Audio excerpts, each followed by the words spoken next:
enseñar al ser humano a regresar a Dios, a devolverse a su Creador y a andar en sus caminos. Ahora, esta tarea no es fácil porque la educación no es un evento, es un proceso. No se realiza en un instante ni simplemente con un seminario o con un ciclo de estudios. La educación es un proceso que dura la vida entera y ahí justamente entra la misión educadora de la Iglesia. No solo para con sus miembros, sino para con la sociedad en la que vive.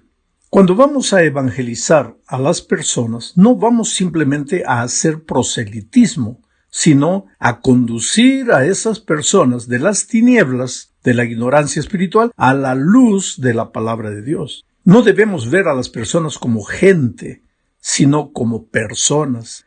La gente no tiene rostro, las personas sí. Tienen rostro, nombre y apellido. Son seres humanos que ríen, que lloran, que sienten. Jesús murió por las personas y como iglesia tenemos la misión de rescatarlas a través de la educación, porque Jesús vino a morir a este mundo porque veía un mundo destruido, acabado, seres humanos infelices, y el propósito de la educación es sacar al ser humano de ese estado de cosas y llevarlo a entender que es posible caminar en este mundo de dolor, pero es posible caminar en victoria, con felicidad en el corazón. Ahora, nuestra misión tiene que ser una misión sin preconceptos. La misión educadora de la Iglesia no tiene preconceptos, no tiene miedos, no tiene temores. Esa lección nos la enseñó el propio Señor Jesús al relatar la parábola del buen samaritano. Los que teóricamente conocían en esta parábola del samaritano, los que teóricamente conocían las Escrituras, como el fariseo, el doctor de la ley, ellos pasaron de largo. Sin embargo, el samaritano se detuvo a ayudar. ¿Por qué? Porque él no vio simplemente a un hombre herido, sino a un ser humano que tenía familia, esposa, hijos, a un ser humano que debía amar y ayudar. Y por eso se detuvo. Entonces, el peligro que nosotros corremos como iglesia es el peligro del doctor de la ley, del fariseo, que están tan envueltos con el conocimiento teórico de la religión que lo más importante sean los conceptos en los que se cree o no se cree, y no el ser humano. En la tarea educadora nosotros debemos ver al ser humano en su tragedia, en su estado de tinieblas espirituales, y traerlos a la luz del Evangelio, del conocimiento, porque la verdad es que la educación libera a una persona. Yo agradezco a Dios porque un día llegó el Evangelio al corazón de mi madre y ella aceptó el Evangelio, pero al aceptar el Evangelio también aceptó la educación cristiana, y ella se enteró que teníamos una escuela, un colegio, el famoso Colegio Unión en Ñaña, en Lima, que hoy es la Universidad Peruana, y ella convenció a mi padre para traer a toda la familia de Jauja, la ciudad donde nacimos, hasta Ñaña, Lima, para estudiar, y yo le agradezco a mis padres por ese esfuerzo, porque yo siempre digo, yo soy fruto de la educación cristiana. Benditas nuestras escuelas, benditos nuestros colegios, nuestras universidades, donde no se enseñan solamente las materias del currículum nacional, sino que se enseña el camino de la vida eterna. Yo agradezco a Dios por mis profesores, mis maestros. La mayoría de ellos ya descansa, pero sembraron en mi corazón el deseo de vivir para servir. Ellos me decían, la vida tenía sentido cuando el objetivo de la vida era servir. Oh, queridos, hoy más que nunca necesitamos enseñar a los jóvenes a pensar. La educación cristiana tiene que enseñar a la juventud a pensar. No podemos tener miedo de las preguntas que ellos hagan, porque cuando les enseñamos a pensar, los jóvenes van a preguntar. La Biblia tiene respuesta para todas las preguntas. Ahora, digo la Biblia, no digo la Iglesia. Por lo tanto, la Iglesia tiene la responsabilidad de afirmar sus respuestas para las preguntas del mundo moderno en la Biblia y solo en la Biblia. Ese asunto de la educación antigua, que era dogmatizar, hoy Y siempre en la palabra de Dios nunca existió el sistema de dogmatizar, sino de hacer pensar. Si tú vas a la Biblia vas a encontrar que la Biblia está llena de preguntas. Cuando el escritor bíblico hace una pregunta no es porque no sabe la respuesta. Así como el profesor hoy cuando pregunta no es porque no sepa la respuesta. El profesor pregunta para hacer pensar. Y la Biblia está llena de preguntas justamente porque el propósito de la Biblia no era dogmatizar, era hacer pensar. Y que el ser humano voluntariamente llegase a la conclusión de que este es el camino y se dispusiera a andar en ese camino. Vamos ahora a la segunda parte de este estudio. Aquí veremos que como iglesia fuimos llamados a vivir como luces. Quiere decir, la misión educadora de la iglesia significa vivir como si fuésemos luces. Leamos Marcos 5, 14 al 16. Dice, ustedes son la luz del mundo. Una ciudad en lo alto de una colina no puede esconderse, ni se enciende una lámpara para cubrirla con un cajón. Por el contrario, se pone en la repisa para que alumbre a todos los que están en la casa. Hagan brillar su luz delante de todos para que ellos puedan ver las buenas obras de ustedes y alaben al Padre que está en el cielo. Vosotros sois la luz del mundo. Esa frase es famosa, la dijo el Señor Jesucristo y nosotros la repetimos, predicamos acerca de él. Somos la luz del mundo. Ahora, la luz no transmite conceptos, la luz ilumina porque es luz. La iglesia cumplirá su misión educadora como la luz cuando la teoría se haga carne, cuando la teoría se haga vida. La iglesia simplemente necesitará vivir y con su vida y con sus buenas obras, nacidas de la presencia de la luz mayor que es Cristo en su corazón, entonces la iglesia cumplirá su misión educadora. Los seres humanos en nuestro barrio, en la comunidad donde vivimos, no están queriendo saber lo que creemos. Ellos no están preocupados en nuestros conceptos. Ellos quieren ver nuestra vida, cómo los tratamos, cómo nos conducimos, cómo reaccionamos delante de las diferentes circunstancias. Y eso es el Evangelio hecho carne. Mira, cuando Jesucristo vino a esta tierra, Él se hizo carne. ¿Por qué? Porque venía para vivir y trabajar entre seres humanos. Él dijo cuando estuvo en la tierra, yo soy la luz del mundo. Pero antes de irse dijo, vosotros sois ahora la luz del mundo. Él vino, iluminó nuestra vida con la educación venida del cielo y ahora nos capacita como iglesia para iluminar el lugar donde vivimos con la luz del Evangelio. Por eso es que nosotros necesitamos hacer brillar nuestra luz en todo tiempo. Ahora, aquí hay un pensamiento interesante. Tú ya has visto la luz hacer una campaña de iluminación. ¿Qué luz es esa que ilumina haciendo campaña de iluminación? Ahora yo te pregunto, ¿y por qué la iglesia tiene que hacer campaña de evangelismo? Porque no somos luz. Porque si fuésemos luces, cada miembro de iglesia fuese una luz, entonces bastaría el hecho de que somos luces para iluminar el mundo. Pero no, pues nosotros iluminamos el mundo con la luz del Evangelio de campaña en campaña. Pero lo que Jesús quiere es que nuestra vida sea una vida de permanente iluminación. En otras palabras, de permanente acción educadora para la gente que todavía no conoce a Cristo. Vamos a la tercera parte de este estudio. Aquí veremos que la misión educadora de la iglesia también incluye el enseñar a las personas a vivir como discípulas de Cristo. ¿Quién es un discípulo? Discípulo es aquel que anda. En la antigua Grecia, el discípulo era el que seguía a un maestro para aprender del maestro, para finalmente ser semejante al maestro. Ese era un discípulo. Y Jesús, cuando vino a esta tierra, Él no llamó miembros a su iglesia. Él llamó discípulos para que andasen con Él en una experiencia de aprendizaje, aprendiendo de Él para ser finalmente semejantes a Él. Y la sierva del Señor, hablando de este trabajo discipulador de Cristo, dice que los discípulos finalmente llegaron a ser semejantes a su Señor porque anduvieron con Él, porque aprendieron de Él y finalmente terminaron reflejando el carácter de Jesucristo.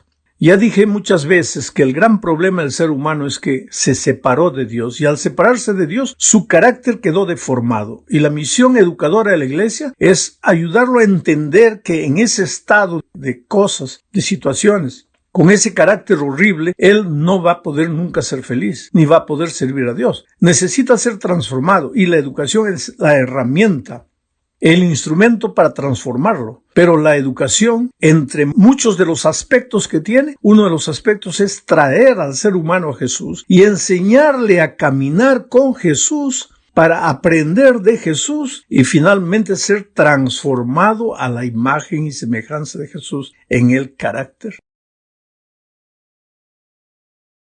Discípulo. El otro día yo llegué a una iglesia y me levanté para predicar y pregunté, ¿cuántos miembros hay en esta iglesia? Y nadie levantó la mano.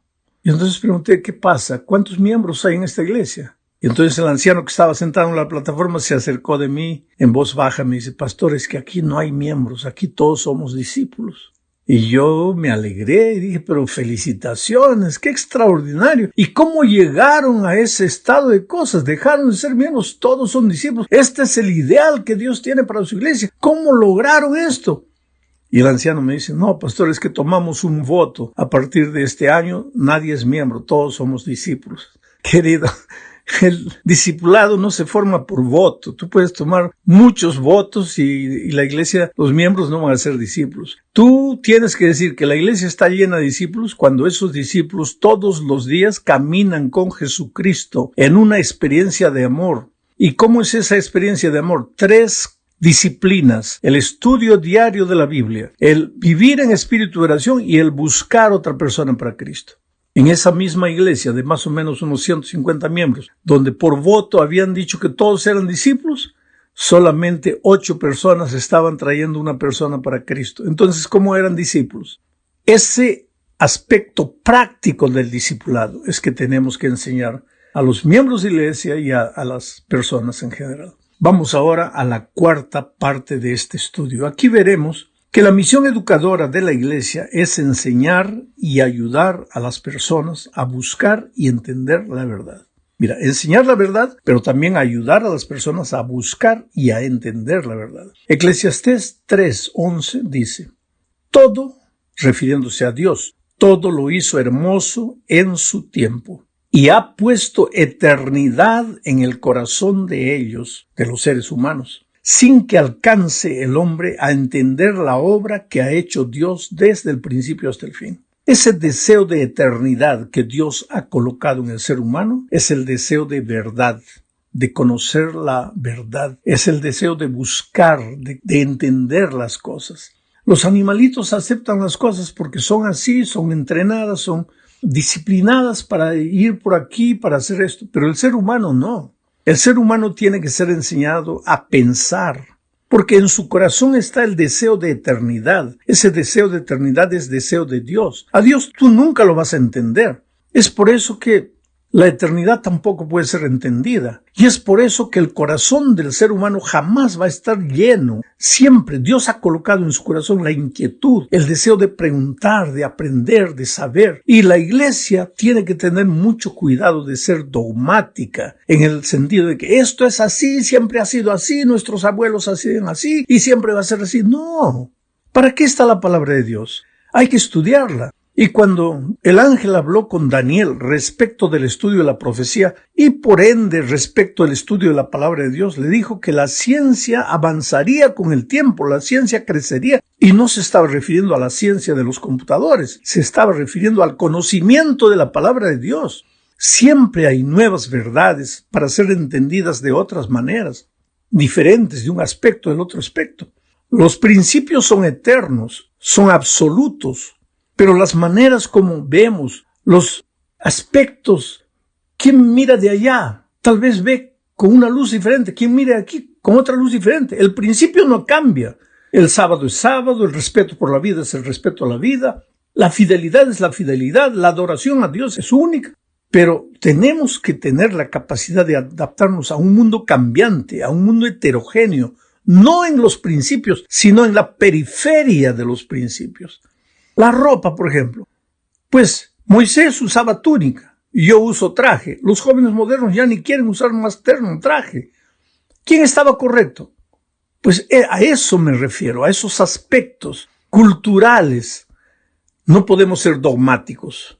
Porque en el corazón del ser humano está el deseo de buscar, de interrogarse, de preguntar. Y la verdadera educación cristiana enseña a los alumnos a pensar, a hacer preguntas, a inquirir, a discutir.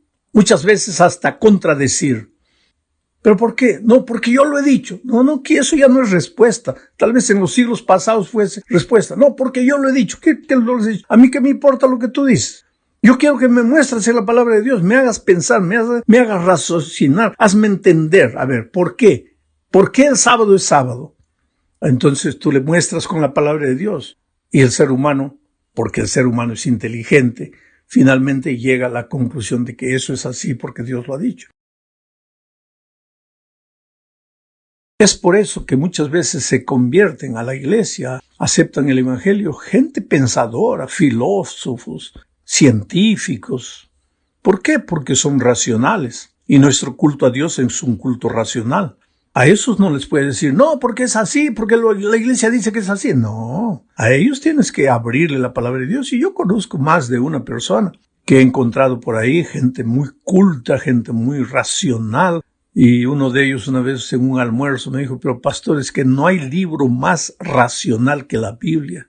Es verdad, yo fui racional, siempre sigo siendo racional, pero era un racional que no conocía la palabra de Dios. Pero cuando conocí la palabra de Dios, primero comencé con preconceptos, pero fue entendiendo que no hay libro más racional que la Biblia.